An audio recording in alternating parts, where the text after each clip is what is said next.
روسری قدیمی تو دور ننداز، بردار بیار با هم دیگه یه شومیز مکزیکی بدوزیم. یه روسری قوار بزرگ بردار بیار، دو تا گوشه هاشو مثل من روی هم دیگه بذار، مثلثی تا کن، 2 مرتبه گوشه هاشو به هم برسون و 4 لاش کن و جلوی خودت بذار. باز باید این 2 تا گوشه ها رو به هم دیگه برسونی و روسری تو 8 لا کنی. 8 لای روسری تو جلوی خودت قرار بده و باید شروع کنیم به کشیدن الگو. از قسمت بالا 35 الی 40 سانتی بیا پایین، از این قسمت 10 الی 15 سانتی برو جلو، هلال بزن. این قسمت رو 1 سانتی برش بزن و دور ریزش کن. حالا شومیزتو باز کن، برای یقه 8 سانتی برو جلو، 3 سانتی بیا پایین و 2 مرتبه 9 سانتی بیا پایین، هلال بزن برای یقه پشت و برای یقه جلو.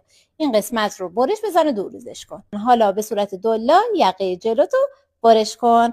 حالا باید شومیزتو بلند کنی، جلوی خودت قرارش بدی و قسمت پهلوها رو قشنگ روی هم بذاری و دوخت بزنی، هم این سمت هم سمت مقابل.